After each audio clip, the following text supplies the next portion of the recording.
I'm trying to be one of the have instead of one of the have-nots of multiple stash spots in the woods like a Sasquatch.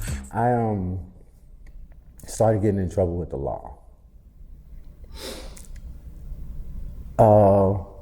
Not on purpose, you know what I mean? It's like, it was weird.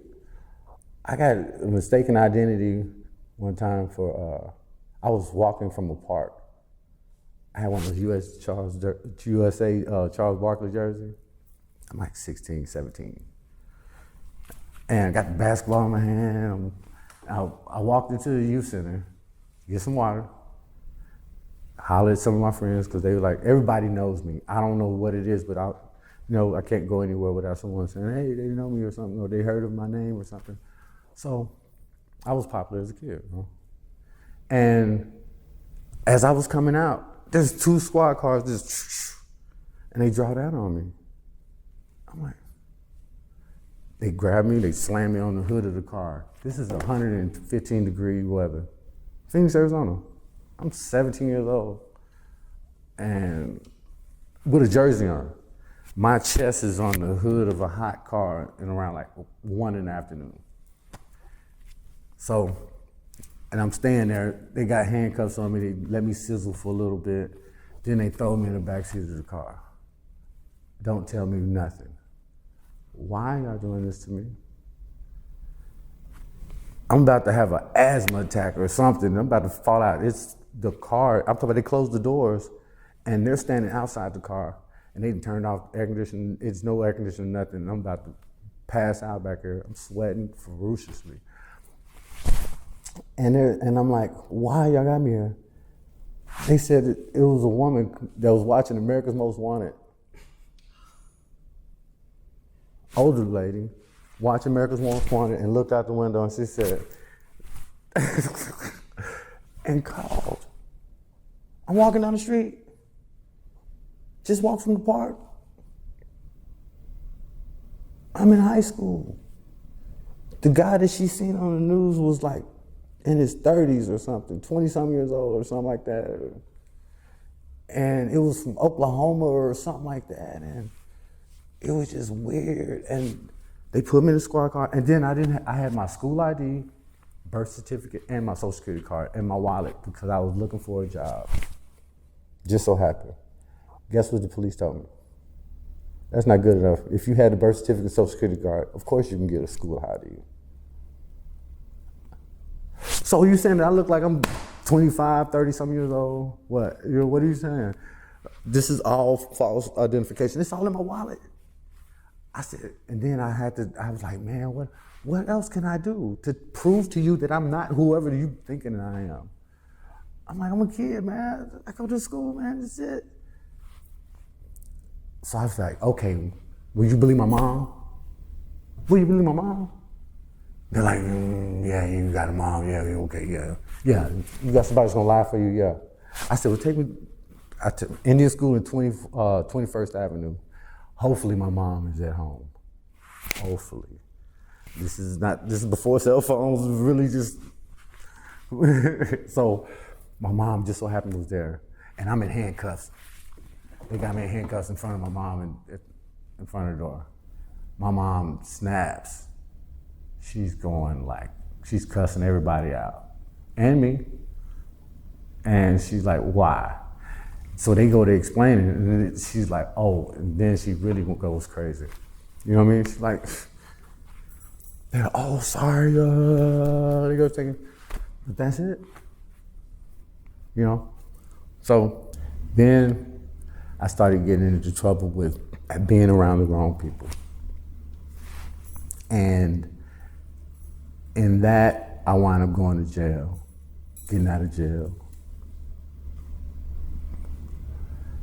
going to jail again, getting out of jail. I had a best friend named Dominique. We were hanging out one night and we were hanging out with some girlfriend's house and we was chilling or whatever. And it was a conversation or friction between some other people at one point in time with an associate of ours.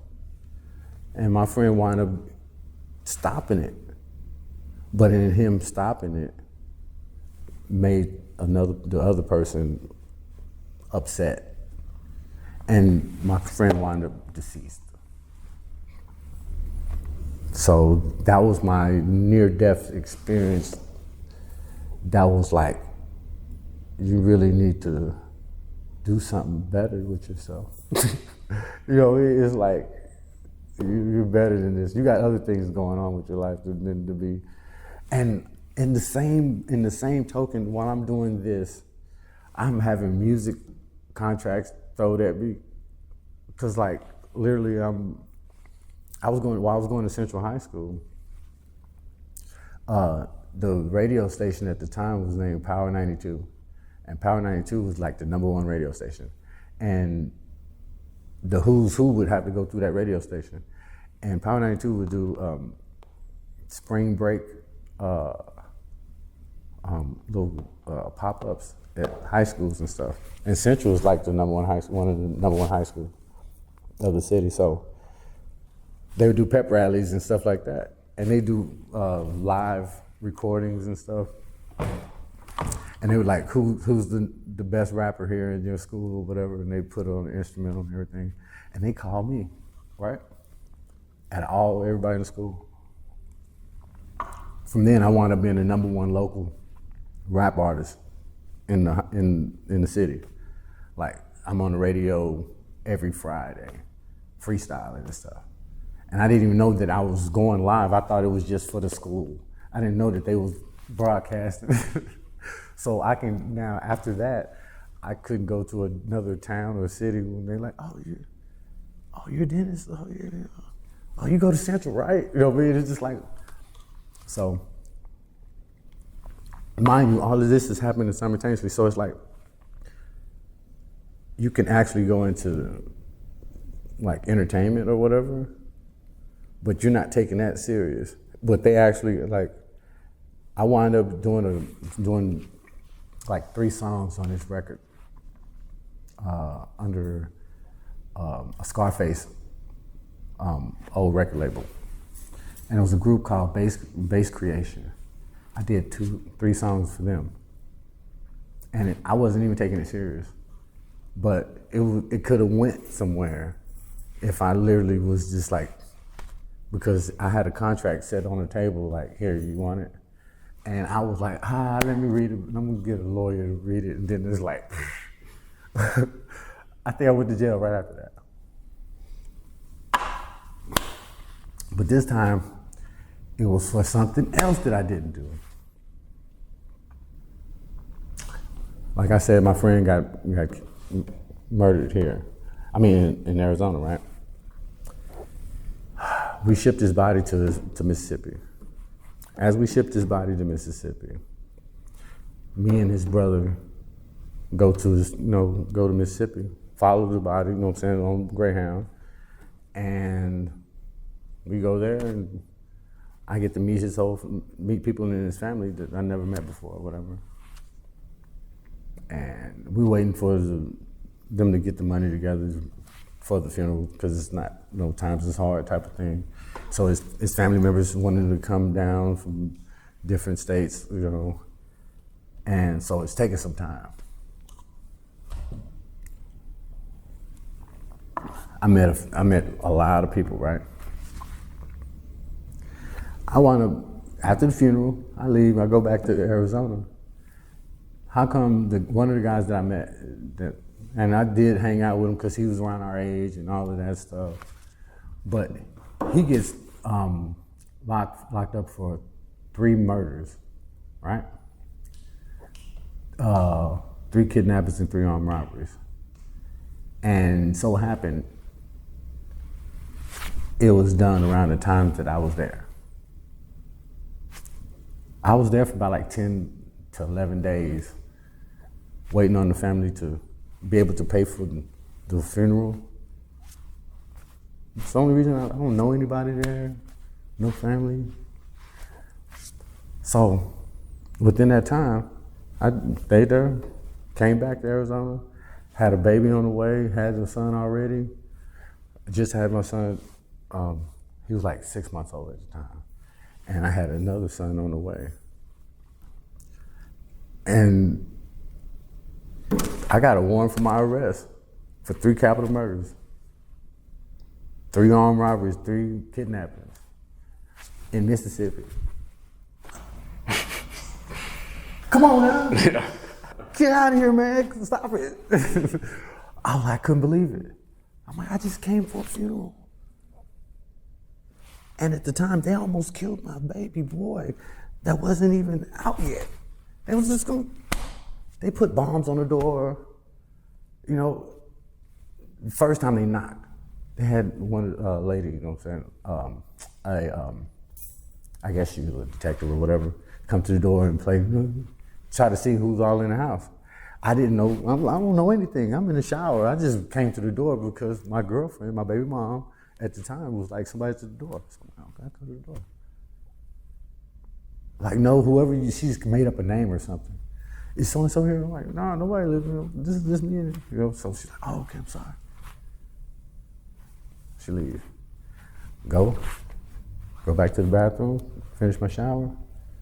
I started hearing footsteps, like the ground moving, all the way around the house.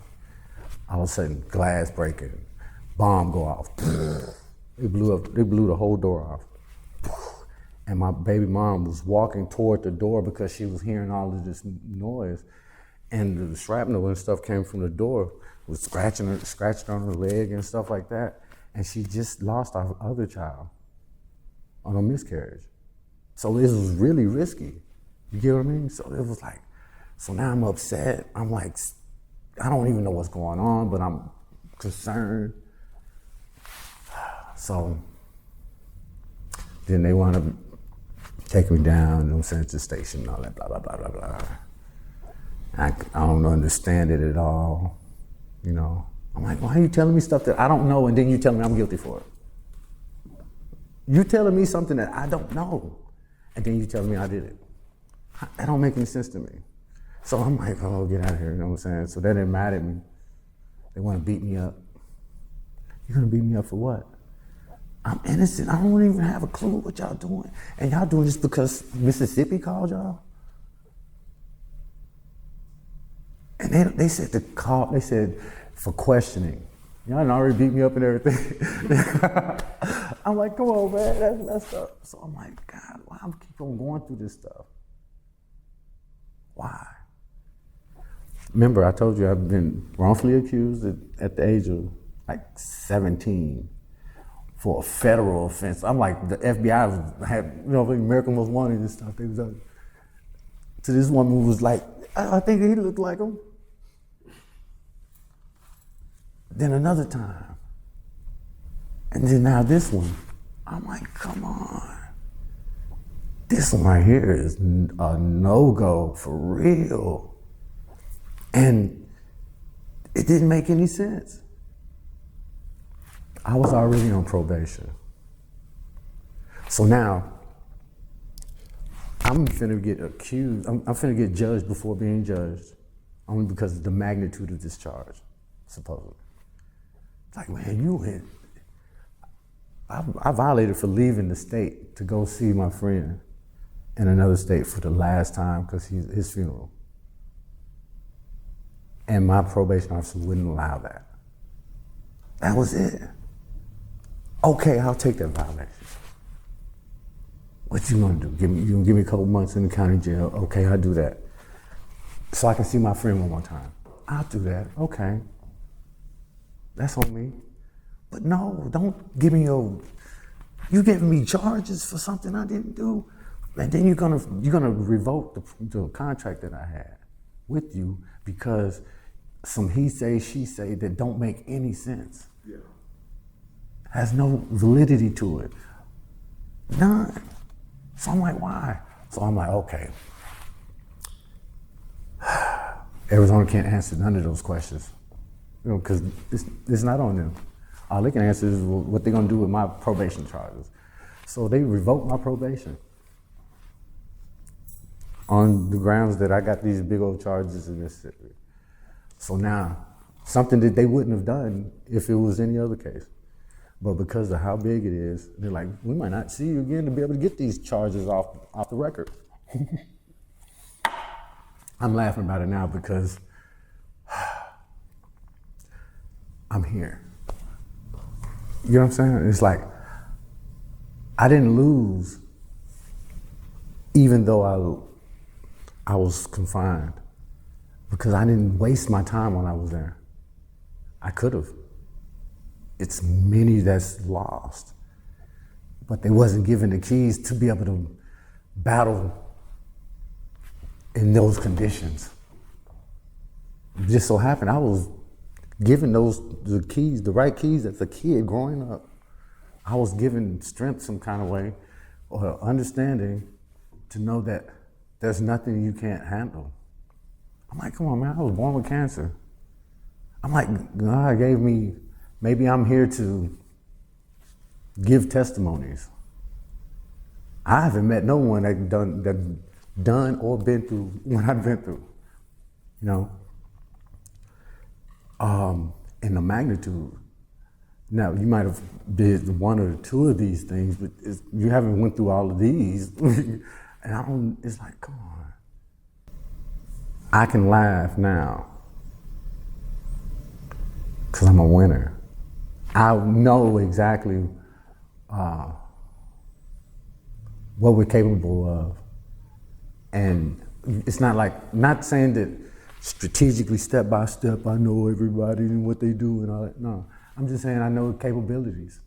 I know, we're already in space. We're going out of space and talking about, you know what I'm saying, planetary, you know what I'm saying, all this stuff. Come on, man, we're amazing as a people.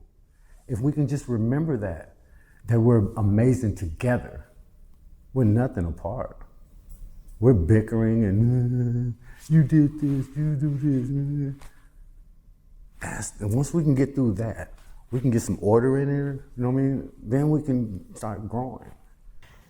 Having, gone through your journey, your life so far, what's it like coming back to Austin? Coming back to some of those family roots, having experienced your life, and now you're back? It's weird because everybody didn't pass away. I done 18 years, by the way. I did 18 years in prison. That's a good amount of time. Yeah. I had to take pleas. I had to take a plea bargain, which is a lesser sentence, I had to take armed robbery. The guy that actually had me in there, he wound up getting the 3 life sentences and all that stuff because he was just kind of like trying to pull somebody else into the hole with him or whatever. And hopefully he can pull himself out and throw me in the hole, whatever. But I'm here.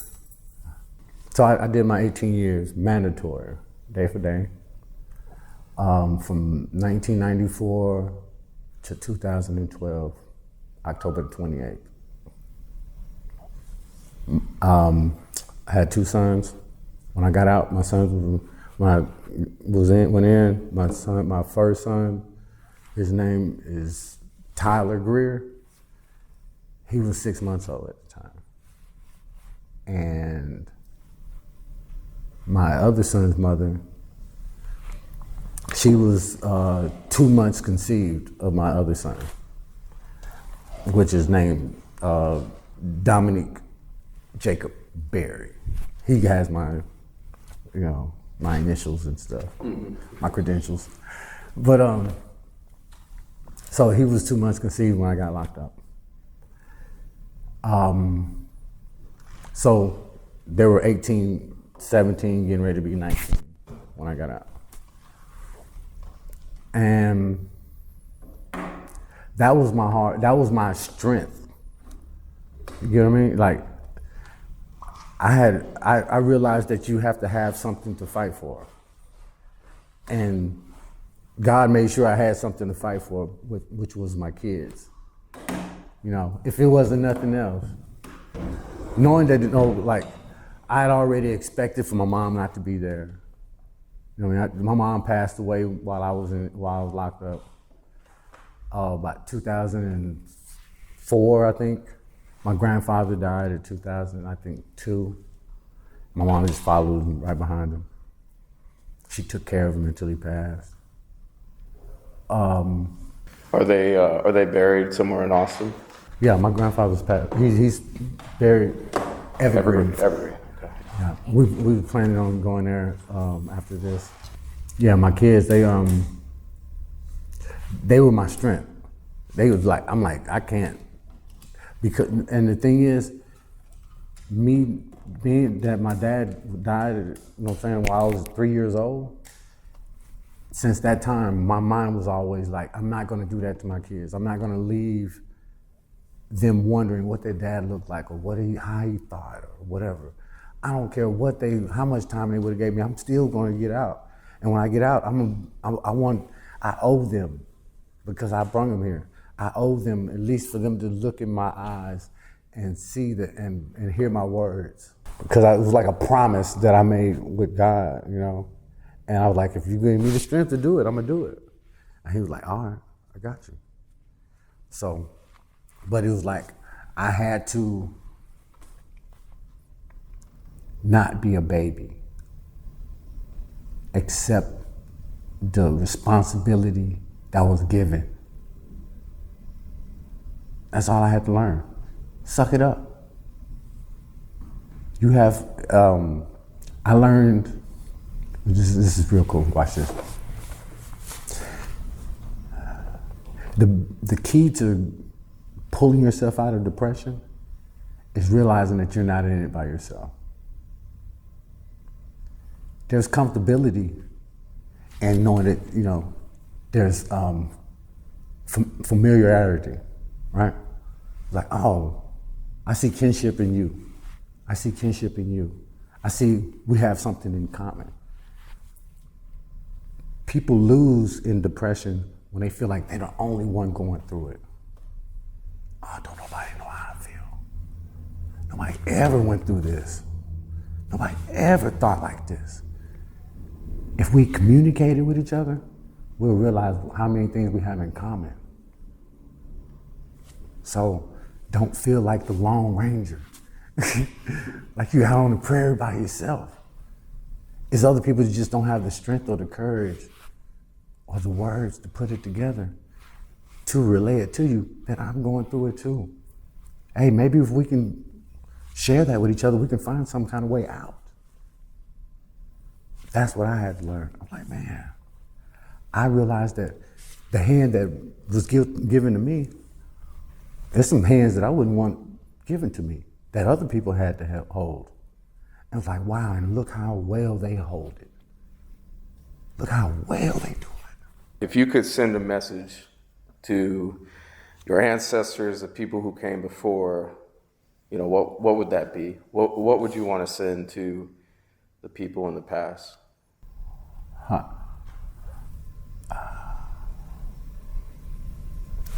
I'd like to say thank you.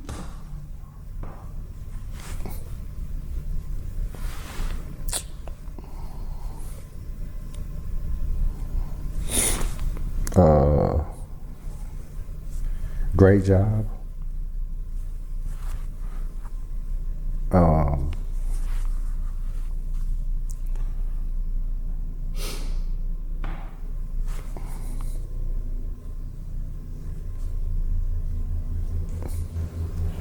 And to that question, Yeah. what do you think?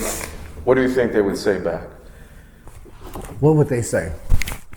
They done lost their mind. They don't realize how good they have it. Not that they're in the best position that they can ever be. No. But we have the tools to not have to complain. That's basically it. Okay, I have this thing. I have a book that I'm coming out. It's 48 keys. And those keys, the keys is power. Keys open up doors, you know, But there's a responsibility with a key. You can't just possess it and not use it. At some point in time, there's a door that you got to try it on, and it might not open. But it's a door out there that it will work on. And it's specifically made for that key. So I feel like our ancestors realize that you do the best with what you have. That's it. The rest is on the universe. Allow the universe to do its part because the universe thinks multi. You know what I'm saying? It's like, so that's not your job. Your job is to deal with what you can touch, what you can put your hands on. The rest of it is on meditation. Push your energy out there, put your request out there, and make it plain. It's gonna come back. Put out positive energy comes. If you're skeptical, if you're questioning things, then you're putting the if out there. You're not sure. But if you know, you're gonna put the right energy out there and you're gonna project yourself in the right direction. I'm like, okay, it's somewhere in this, until you pinpoint it. And the ancestors, they understand that. They understood that.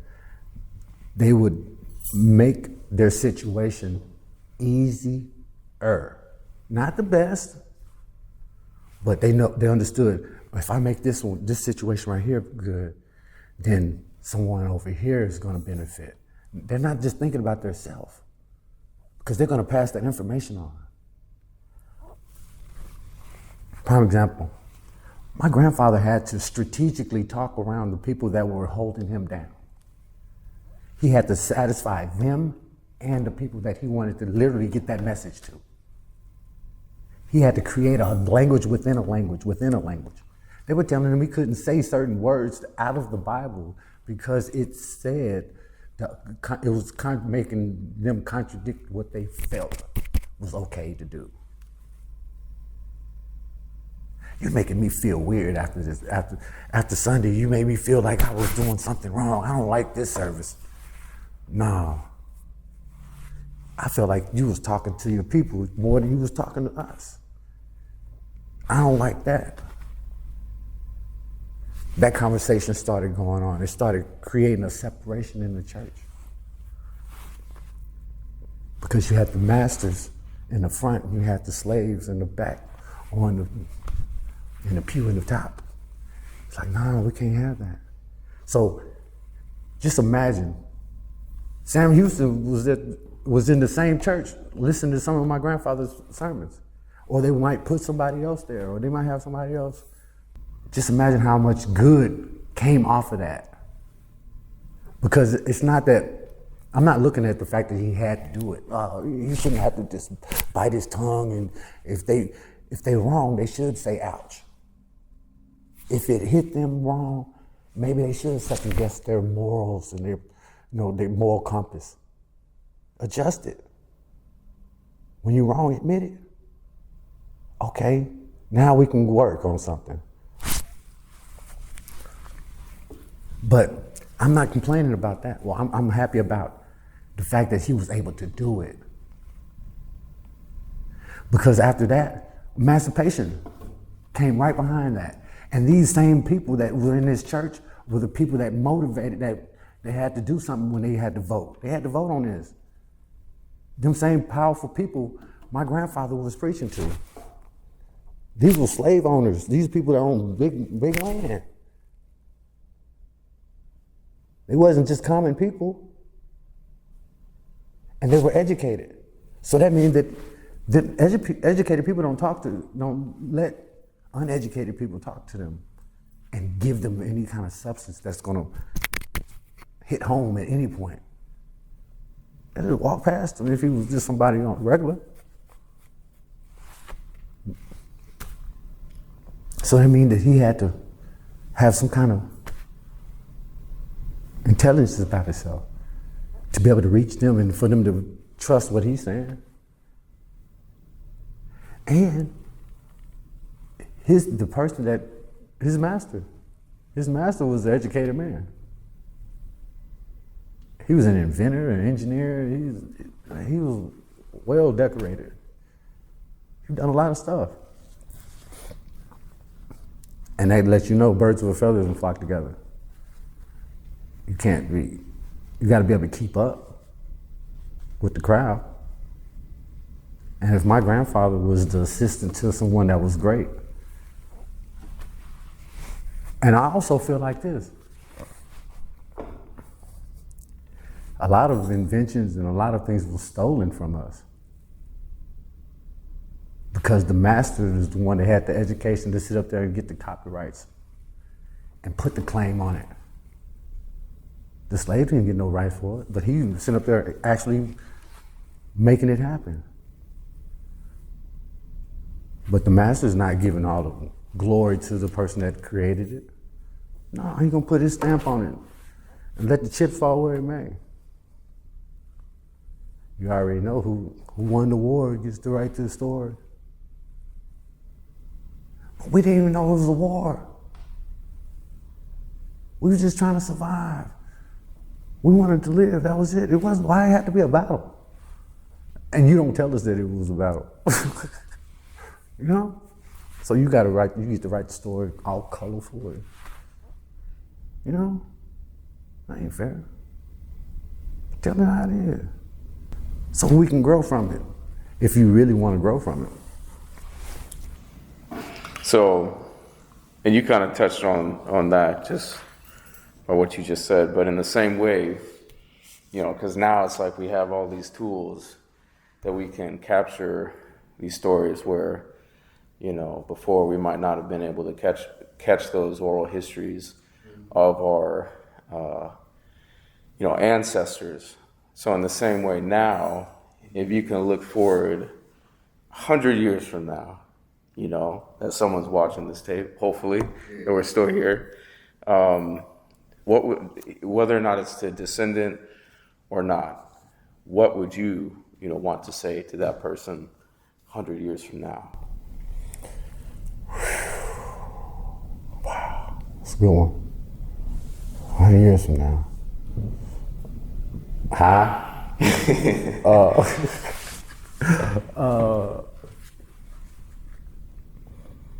I hope that we figured it out way before then, but let's say 100 years from now, yeah, I hope we figured it out. That's us as humans. Humans, not man, not woman, not child, just human.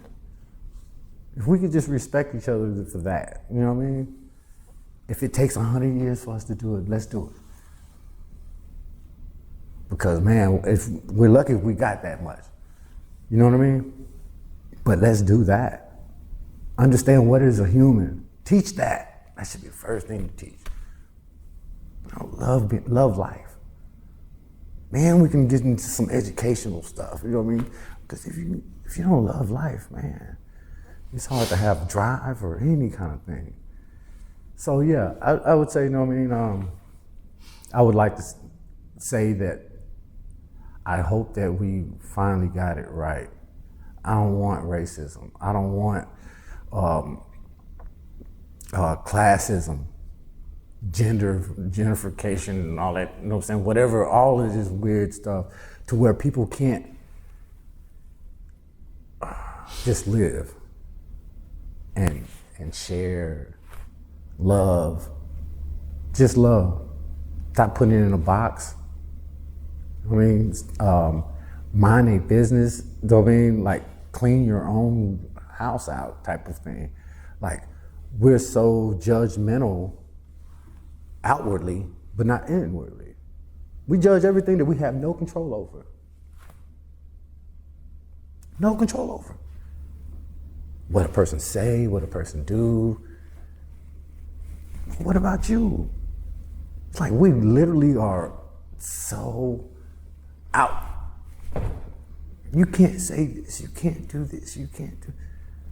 I'm driving down the street, like, can you imagine if everybody mics were on in their phone, in their car, and you can hear all of the people just cussing for no reason at somebody that was driving down the street, have no clue that they can't hear each other or nothing.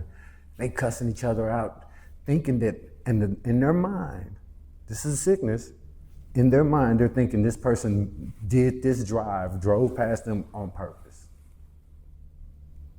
And this is the multitude of people. If you can kind of like open mic everybody's phone, you can hear all these people actually thinking that everybody on the road is out to get them. You just meant to cut me off. You just had to do this. You did this on purpose. No, they're just minding their business, trying to get to where they want to go. They're not doing anything trying to hurt you. They're just going on the road.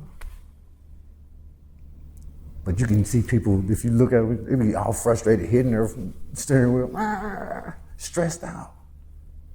And it's sad that we allow, because that's unnecessary, to worry about what another person is or isn't doing about their life. That's unnecessary stress. Now, necessary stress is the stuff that you can actually do physically and you can handle, but yet it takes a little time. I can handle that. I can put my hand on this and move this gradually, and it might not be so much, take so much energy. So yeah, that's what I basically think that I would say. Like, that I hope we got it together. If not, we need to get it together. Only have so much time kind of to get things right? Right.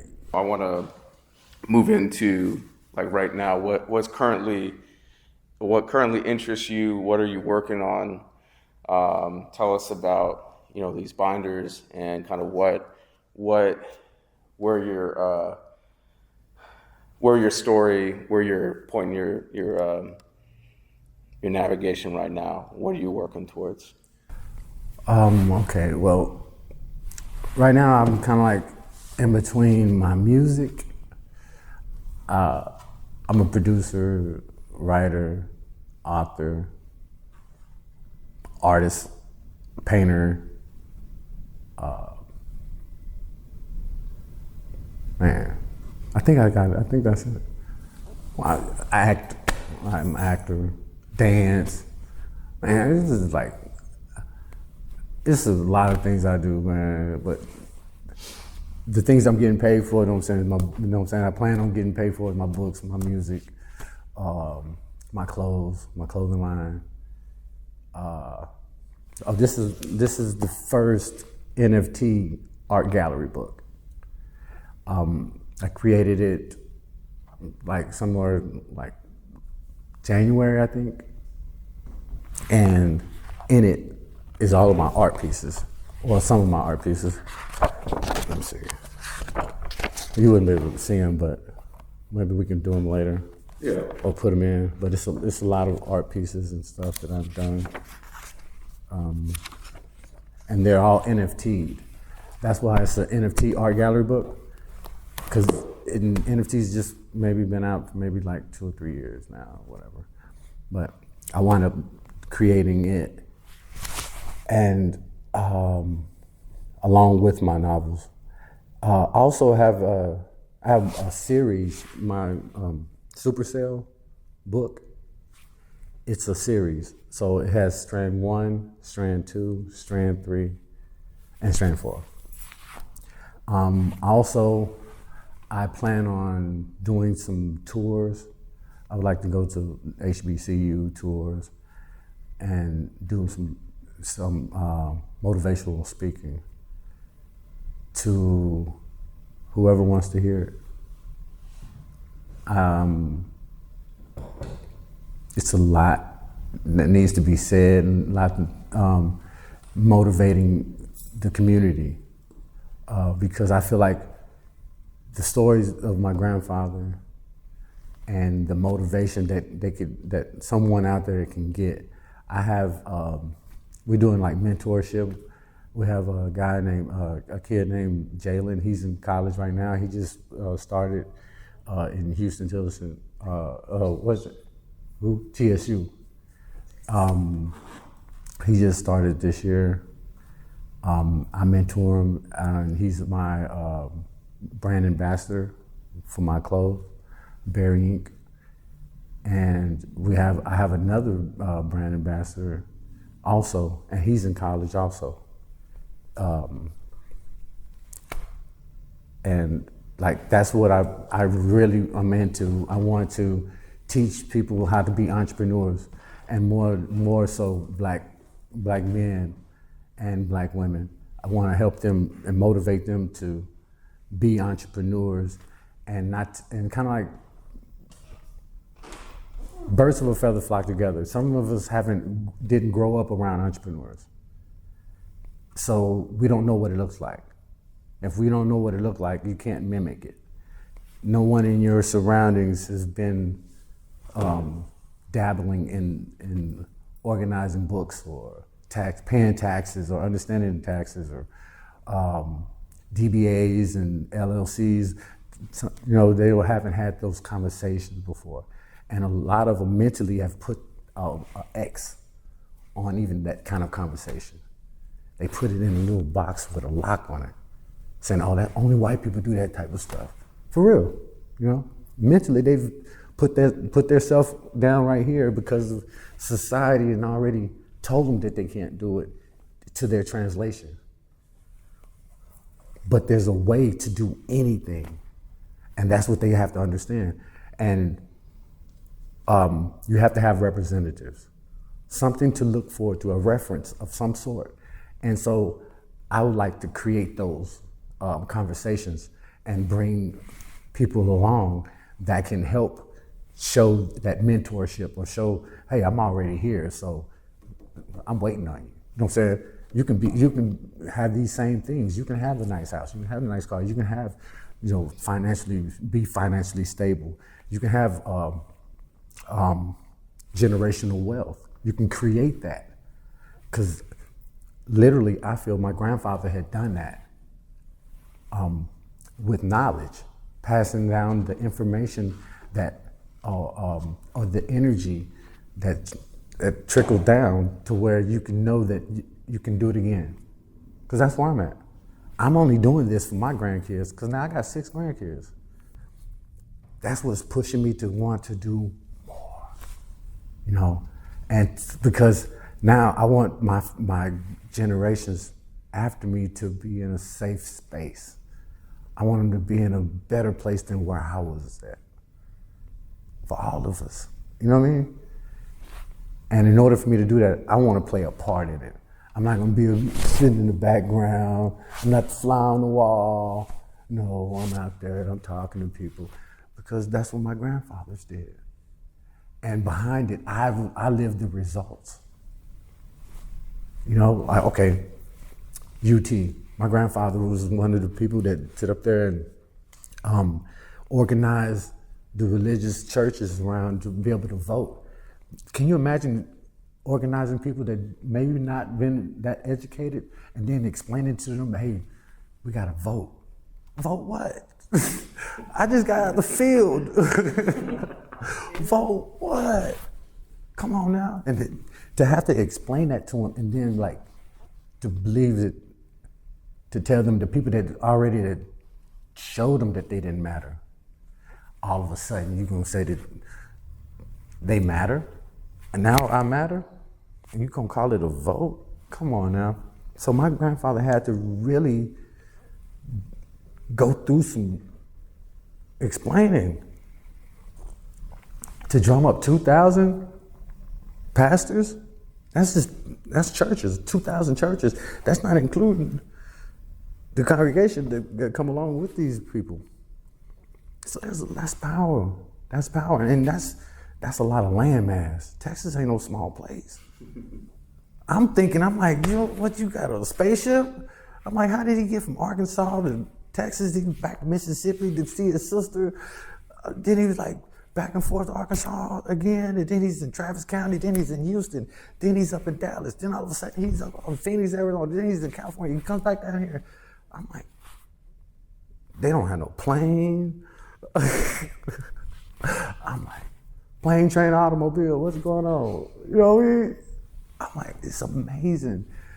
Well, I've started writing a couple of scripts, and I got one for my grandfather, and it is crazy, right? I'm talking about like crazy, like series. It's just like crazy, you know what I mean? And that's the exciting part, because this is all just happened. And I'm a writer, so I can go everywhere. So I'm excited about that. I'm very happy about what's going on, though. I'm very happy. I'm proud and so excited about what you guys already have accomplished for my grandfather. Because I literally feel like you guys taking your time to be a part of something like this is so amazing, because it's great and necessary. Y'all have a job or y'all put yourself in a position to where, of something that's bigger than you. And that's different. You got people that work at a convenience store, and they turn that into a career. But what are you doing? Like making a difference? Are you really just, like what y'all doing is making a difference? Y'all participating. You're not just sitting there and just being a fly on the wall, Just choosing what somebody else wants you to do or whatever. I could tell that y'all are passionate in what y'all do. Y'all not wasting your time. At least not with me. Yeah, you're not wasting your time with me. I got you. Yeah. I don't mind sharing. Because I'm not supposed to be here. Literally. I feel like all of these things that I've gone through in my life, I'm not here for myself. From birth, it's like one of these things could have took you out. So for me to be here, I'm not here for myself. I'm here, just like all of us. We're not here for just ourselves. We're selfish, but we're not here for ourselves. We're all here to be the image of something. I can learn from not actually doing it, but if I watch you, I might learn something. Like, oh, okay. I don't have to experience it. Now, if there's nobody else on the planet, it's just you, might have to experience everything yourself. But being that there's so many of us, we can all share, learn and share those experiences and grow from our experiences. Don't be mad now. I'm laughing now. Dream.